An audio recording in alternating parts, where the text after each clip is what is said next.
सुदीप जी ने बच्चों के लिए करोड़ों की संपत्ति छोड़ी तो भाइयों ने बहन की शादी एक फेरी लगाने वाले से कर दी जो बहुत गरीबी में ज़िंदगी गुजार रहे थे। एक दिन गरीबी से मजबूर होकर बहन हिस्सा मांगने आई तो भाई बोले, हम तुम्हारे पति को कारोबार करवा कर देते हैं, तुम संपत्ति हमारे नाम रहने दो। भोली बहन ने ऐसा ही किया तो भाइयों ने उसे फ्रूट की दुकान खुलवा दी और करोड़ों की संपत्ति हड़प गए। फिर सुहानी आंखों में आंसू लिए कभी वापस न आई। कुछ दिन बाद भाई संपत्ति का बंटवारा करने लगे तो पेपर्स देखकर उनके पैरों के नीचे से ज़मीन निकल गई, क्योंकि जायदाद तो। सुहानी सालिशान बंगले के आगे खड़ी बेबसी से दरवाजे की तरफ देख रही थी, अपनी उंगलियां बार बार चटका रही थी। उसे समझ नहीं आ रहा था कि अंदर जाए या वहीं से पलट आए, मगर उसकी गरीबी उसके स्वाभिमान को मात देने लगी और आखिरकार उसने डोरबेल पर हाथ रख दिया। तेज तपती धूप में वो बार बार माथे पर आया पसीना साफ कर रही थी। आज उसे अपने भाइयों के सामने हाथ फैलाने जाना था, अपने पति के लिए अपने स्वाभिमान और ईगो को एक साइड पर रख कर। दूसरी बार दरवाज़ा बजाने पर दरवाज़ा एक नौकर ने खोला था। वो सर से पैर तक सुहानी को देखने लगा, फिर कहने लगा, माफ़ करो, आगे जाओ। वो काफ़ी झुंझलाया हुआ लगता था, जैसे अभी सोकर उठा था, और दरवाज़ा बंद कर दिया। और सुहानी तो शर्म के मारे पानी पानी हो गई, क्योंकि वो नौकर उसे कोई भिखारिन समझ रहा था। सुहानी ने अपनी शर्मिंदगी पर काबू पाया और फिर से दरवाज़ा बजाने लगी। तीसरी चौथी बार दरवाज़ा बजाने पर वो नौकर फिर से गुस्से वाली शक्ल बाहर निकालकर सुहानी को देखने लगा और अपनी जेब से मुड़ा तुड़ा 10 का नोट निकाल दिया और सुहानी को पकड़ा दिया। इससे पहले कि सुहानी उसे पकड़ती और वो नौकर दरवाज़ा बंद कर देता, सुहानी ने अपना पल्लू अपने चेहरे से हटाया और वो बूढ़ा नौकर कुछ पल के लिए बिल्कुल हैरान रह गया। उसकी तो जैसे बोलती बंद हो गई थी। कहने लगा, सुहानी बिटिया, आप यहाँ? वो नौकर इस कदर परेशान था कि उसकी ज़ुबान अटकने लगी और फिर एकदम से वो सुहानी के सामने आदर से झुक गया, अपने दोनों हाथ सीने पर बांध लिए। कहने लगा, माफ़ करो छोटी मैम साहब, मैं आपको पहचान नहीं पाया। इस पर सुहानी कहने लगी कि दीनू काका, कोई बात नहीं, मेरा हुलिया ही ऐसा है कि मैं भिखारिन से कम नहीं लगती, आपका इसमें क्या कसूर भला। दीनू काका सुहानी के घर का बहुत पुराना नौकर था। जब सुहानी के पापा जिंदा थे और सुहानी इस घर में हर जगह चहकती फिरती थी, बहुत लाडों से पाला था सुदीप जी ने सुहानी को। और दीनू काका भी अक्सर ही सुहानी के साथ खेलते थे। जब उसकी 2 चुटियाँ होती थी, वो इन चुटियों को पकड़कर खींचते तो सुहानी पापा से दीनू काका की शिकायत लगाने लगती। सुदीप जी बहुत बड़े बिजनेसमैन थे और सुहानी उनकी लाडली बेटी थी, जो 3 भाइयों के बाद पैदा हुई थी और सबसे छोटी थी। मगर सुहानी के जन्म के बाद ही उसकी माँ जिंदा ना रह सकी और सुदीप जी ने उसे माँ और बाप दोनों बनकर पाला था। जब वो छोटी थी तो भाई भी लाड और प्यार जताते थे, क्योंकि तब दिलों में लालच और धोखेबाजी नहीं होती थी। तब दिल साफ थे, बिल्कुल आईने की तरह। मगर जैसे जैसे समय बीतता गया और सुहानी बड़ी होती गई, सुदीप साहब का बिजनेस भी बहुत ज़्यादा फैलता गया। वो 3 फैक्ट्री के मालिक थे, जिनकी आमदनी करोड़ों में थी। सुहानी के भाई जब बड़े हुए और समझदार हुए तो उन्हें पैसे की चमक के आगे प्यार फीका पड़ता दिखाई देने लगा, क्योंकि इंसान के पास चाहे जितने पैसे आ जाएं, वो और के लालच में आ जाता है कि मेरे पास इससे भी डबल हो जाएं। सुदीप जी के तीनों बेटे ही पैसों के पुजारी थे। हालांकि सुदीप जी खुद ऐसे नहीं थे, उनमें घमंड और ईगो नाम की कोई चीज़ ही नहीं थी, बल्कि वो गरीबों में भी अपनी दौलत बांटते थे। और बेटों को ये बात बुरी लगती थी कि उनकी मेहनत की कमाई उनका बाप गरीबों पर लुटा रहा है। उनका बस चलता तो एक एक पाई जोड़कर रखते। भाइयों के उलट सुहानी बहुत भोली भाली सी थी। उसे दुनियादारी और पैसों से इतना मतलब नहीं था। वो बहुत सीधी बच्ची थी, बिल्कुल भली मानस, भगवान की गाय। और सुदीप जी को सुहानी सबसे ज़्यादा प्यारी लगती थी और बेटे इस बात से जलते थे। सुदीप जी को पता था कि सुहानी का दिल साफ है, बिल्कुल आईने की तरह। उसके दिल में नफरत नहीं थी, ना ही किसी के लिए कोई बैर था। इसलिए सुदीप जी का सारा ध्यान सुहानी की तरफ होता था। वो उसकी हर इच्छा पूरी करते थे। छोटी से छोटी फरमाइश भी पूरी करने के लिए अपने काम काज छोड़कर भागे चले आते। और सुहानी के लिए तो अपने पापा से बढ़कर इस दुनिया में कोई प्यारा था ही नहीं। वो उसके लिए ऐसा घना साया थे जिसकी छाँव में वो थोड़ी देर के लिए आराम कर लेती। मगर ज़िंदगी का कोई भरोसा कहाँ होता है, ये इंसान को छाँव से तपते रेगिस्तान में पटकने में एक पल भी नहीं लगाती। सुहानी के साथ भी कुछ ऐसा ही हुआ था, क्योंकि उसका खुशियों भरा आंगन एकदम से सूना होने वाला था। उसके जीवन में खुशियों की बहार हमेशा के लिए उजड़ने वाली थी, क्योंकि सुदीप जी को लीवर कैंसर हो गया था, जो कि आखिरी स्टेज पर था। सुदीप जी को हर समय सुहानी की ही चिंता सताती रहती थी कि ना जाने इस बच्ची का क्या बनेगा। इसके भाई तो इसे नोच खाएंगे, क्योंकि सुदीप जी को इस बात का पता था कि सुहानी के भाई सिर्फ और सिर्फ पैसे के पुजारी हैं। उनके दिल में उनकी बहन की कोई अहमियत नहीं है, इसलिए वो हर समय परेशानी में रहते थे। उन्हें अपनी बीमारी से ज़्यादा सुहानी के भविष्य की चिंता थी। वो दिन रात उसके दुख में घुलते रहते थे। सुहानी को इस बात का पता नहीं था कि सुदीप जी को लीवर कैंसर हो गया है, और वो भी आखिरी स्टेज पर हैं, और उनका इलाज नामुमकिन है, क्योंकि कैंसर अब पूरे शरीर में फैल चुका था। तो बचने का कोई चांस नहीं था। सुदीप जी के पास बहुत थोड़े दिन रह गए थे, और जब वो शरीर से भी बहुत निढाल और बीमार रहने लगे तो सुहानी को खटक लग गई। कहने लगी कि पापा, आप इतने कमज़ोर हो गए हैं, आपकी आंखों के आगे गड्ढे पड़ गए हैं। और पापा उसके सर पर हाथ रख देते, कहते कि मेरी बच्ची, मेरा समय आ पहुंचा है, न जाने मेरे बाद तेरा क्या होगा। तू बहुत भोली भाली है, तुझे तो दुनियादारी की कुछ खबर ही नहीं। कोई भी तेरा फ़ायदा उठा सकता है। मुझे हर समय तेरी चिंता सताए रखती है। और वो बिल्कुल हक्का बक्का अपने पिता को देख रही थी। उसने तो कभी सोचा भी नहीं था कि पिताजी उसे छोड़कर जाने वाले हैं, क्योंकि माँ का साया तो बचपन में ही उससे अलग हो गया था। अब बाप का साया भी छीनने वाला था। वो दिन रात अपने पापा के पास बैठकर रोती रहती, मगर किसी के आंसू अपने प्यारों को वापस नहीं ला सकते। उन्हें एक दिन जाना ही होता है, हमें बिल्कुल अकेला छोड़कर। वो दिन कयामत बनकर शुरू हुआ था, और उसकी ज़िंदगी बिखर कर रह गई थी, क्योंकि सुदीप जी उस दिन मर गए थे। सुदीप जी के साथ साथ सुहानी की सारी खुशियाँ भी अर्थी की चिता में जल चुकी थीं। सुहानी अभी अपने बाप के दुख से निकली भी नहीं थी कि उसके भाई उसके सर पर सवार हो गए और कहा कि तुम्हारी शादी करनी है। और सुहानी उन्हें ऐसे देखने लगी जैसे उनके सर पर सींग आ गई हो। कहने लगी, क्या मतलब है भाई, पापा को मरे हुए भी समय ही कितना हुआ है, आपको मेरी चिंता क्यों सता रही है? क्या मैं आप पर बोझ हूँ? मगर उसके भाई दिखावे के भावुक होकर बोले कि जल्द से जल्द बहनों के कर्तव्य से अदा होना चाहिए। पापा की भी यही इच्छा थी कि तो सुहानी की शादी जल्द कर देना, क्योंकि बेटियां अपने घरों में ही अच्छी लगती हैं। माँ बाप का घर तो उनके लिए पराया होता है, एक अतिथि गृह होता है। आखिर कब तक उसे अतिथि गृह में ठहराया जा सकता है? एक दिन तो उसे अपने घर जाना ही पड़ता है। सुहानी अपने भाइयों की बात सुनकर तेज तेज रोने लगी और कहने लगी कि मैं आपको कभी तंग नहीं करूंगी, आप पर कभी बोझ बनकर नहीं रहूंगी। भगवान के लिए मुझे मेरे घर में रहने दीजिए। मुझे मेरे पापा के घर में रहना है।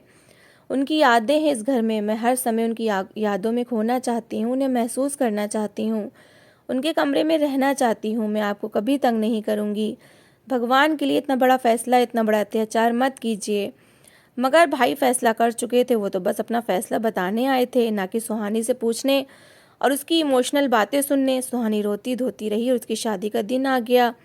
वो अपने पापा के कमरे में उनकी फ़ोटो से लिपट कर रो रही थी। उसका दुख आंखों के रास्ते आज बह जाने को तैयार था, क्योंकि उसे तो ये भी नहीं पता था कि उसकी शादी किसके साथ हो रही है। ना ही किसी ने पूछने की ज़रूरत समझी थी।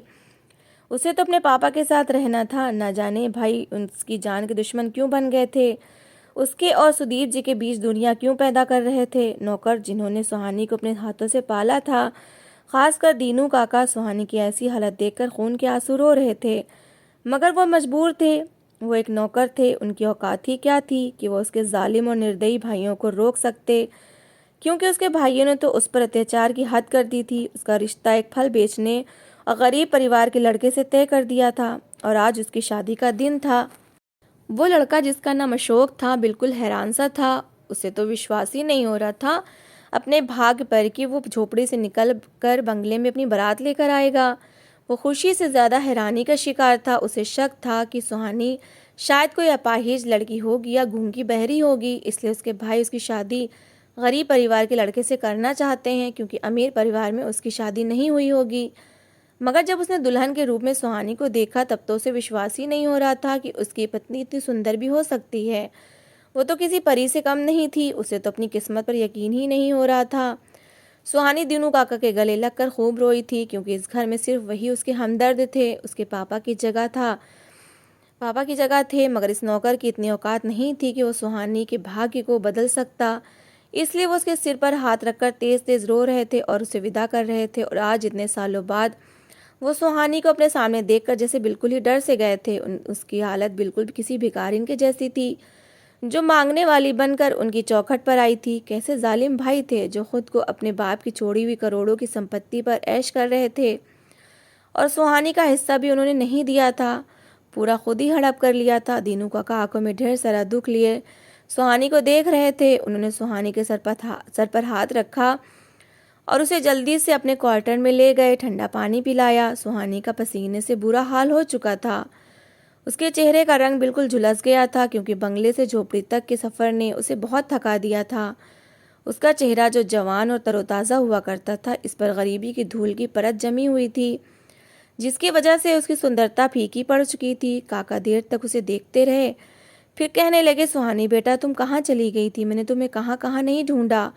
तुम तो ऐसी विदा हुई इस घर से कि दोबारा कभी पलटकर भी नहीं देखा। सुहानी ने एक ठंडी सांस भरी और दीनू काका से कहने लगी कि अब इस घर का मालिक ही नहीं रहा तो यह घर भी मेरा नहीं रहा, क्योंकि एक वही तो था जो मेरा अपना था। सुहानी की आंखों में बीते दिनों और अतीत का दुख दिख रहा था। वो काका से कहने लगी कि मुझे अपने भाइयों से मिलना है, क्योंकि मेरे हालात बहुत ज़्यादा ख़राब हैं। मेरा पति जो कि एक फल बेचने वाला है, उसका कारोबार ठप हो गया है और हम बिल्कुल भूखे रहने पर आ गए हैं। मुझे अपने भाइयों से अपना हिस्सा मांगना है, क्योंकि पापा ने कुछ तो मेरे लिए छोड़ा होगा। शायद वो हिस्सा मेरा पेट भरने के लिए काफ़ी हो और हम पति पत्नी अपनी गुजर बसर कर सकें। दीनू काका हैरत से सुहानी को देख रहे थे। ये वो सुहानी थी जो सुदीप जी के दिल का टुकड़ा थी। भला उन्होंने सुहानी के लिए क्यों ना कुछ छोड़ा होगा। वो सुहानी को उसके भाइयों के पास लेकर गए, जो बड़ी ठाट और ऐश से सुहानी के हिस्से की दौलत पर कब्जा जमा कर बैठे थे और उनका पेट फिर भी नहीं भर रहा था।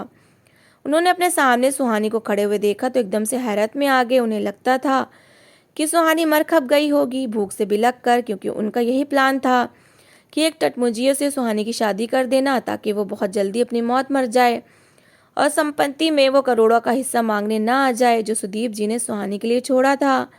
क्योंकि भाइयों को इस बात का बड़ा दुख था कि सुदीप जी ने बेटों से ज़्यादा बेटी का हिस्सा जायदाद में रखा है। 3 फैक्ट्रियों में से एक फैक्ट्री की मालिक थी वो, और उसके अलावा करोड़ों रुपए उसके अकाउंट में थे, जो कि सुहानी को भी पता न थे। वो तो बेचारी भोली भाली सी थी, अपना हिस्सा मांगते हुए भी बहुत शर्म और झिझक महसूस कर रही थी। उसने डरते डरते अपने भाइयों से कहा कि मेरा पति और मैं बिल्कुल भूखे रहने पर आ गए हैं। अगर पापा ने मेरे लिए कुछ हिस्सा छोड़ा है तो प्लीज़ आप मुझे वो दे दें, ताकि मैं अपने पति के साथ अपना गुजर बसर आराम से कर सकूं। भाइयों ने बात सुनी तो सुहानी को दिलासा दिया, कहा कि हम तुम्हारे पति की मदद करेंगे ताकि वो अपना कारोबार चला सके और तुम लोग आराम और सुकून की ज़िंदगी गुजार सको। तुम हमारी बहन हो, आखिरकार तुम्हारा अधिकार बनता है। भाइयों ने सुहानी को काफ़ी ज़्यादा पुचकारा था और वो बेचारी खुश हो गई, मगर उससे क्या पता था कि उसके साथ कितना बड़ा मजाक किया जा रहा है। क्योंकि इन भाइयों ने सुहानी के पति को फल के ठेले के बजाय एक दुकान खोल कर दे दी, जिसमें वो अपने फल वगैरह सजाकर बेच सके और दोनों पति पत्नी को रूखी सूखी रोटी खानी नसीब हो सके और दोबारा से सुहानी कभी अपने भाइयों की चौखट पर ना आ सके। उन्होंने सुहानी की करोड़ों की जायदाद तो हड़प कर ली और उसे करोड़ों की दौलत के बदले सिर्फ एक दुकान खुलवा कर दे दी। सुहानी बेचारी थोड़े में से खुश हो गई, क्योंकि उसका पति पहले जो फल का ठेला लगाता था अब एक दुकान का मालिक बन चुका था। अब तो वो आराम से गुजर बसर कर सकेंगे। वो बेचारी इस बात से अनजान थी कि उसके पापा, जो कि उसे दिलो जान से प्यारे पापा थे, जिन्होंने कभी भी सुहानी को आज तक नहीं आने दी थी, क्या वह सुहानी को ऐसे ही छोड़ देते और सारी की सारी जायदाद उसके भाइयों को दे देते। सुहानी के दिल में दुख तो था, मगर उसने जाहिर नहीं किया। उसके लिए तो इतना ही बहुत था कि वो और उसका पति रात को भूखे ना सोएं और खाना खाकर सोएं, चाहे रूखी सूखी ही खानी पड़े। वो वापस पलटकर अपने भाइयों के पास कभी नहीं आई थी, क्योंकि वो बार बार अपने लिए अपना हक नहीं मांग सकती थी। उससे शर्म आती थी और उसका स्वाभिमान और उसका ईगो आड़े आ जाता था। जिन भाइयों को खुद एहसास नहीं था कि अपनी बहन का हिस्सा उसे दे देते, उन्हें एहसास दिलाने के क्या फ़ायदा। समय ऐसे ही बीतता गया और सुहानी के भाई भगवान की पकड़ में आ गए, क्योंकि किसी का हक खाने वाले को भगवान इस दुनिया में भी सज़ा देता है और ऊपर भी। एक दिन उसकी दोनों फैक्ट्रियों में ऐसी आग लगी कि हर चीज़ जलकर राख हो गई। ये तीनों फैक्ट्रियां ही तो थीं जिनसे वह करोड़ों कमा रहे थे। तीसरी फैक्ट्री, जो कि सुहानी के नाम थी, वो सही सलामत बच गई थी। ये भगवान का सबसे बड़ा चमत्कार था।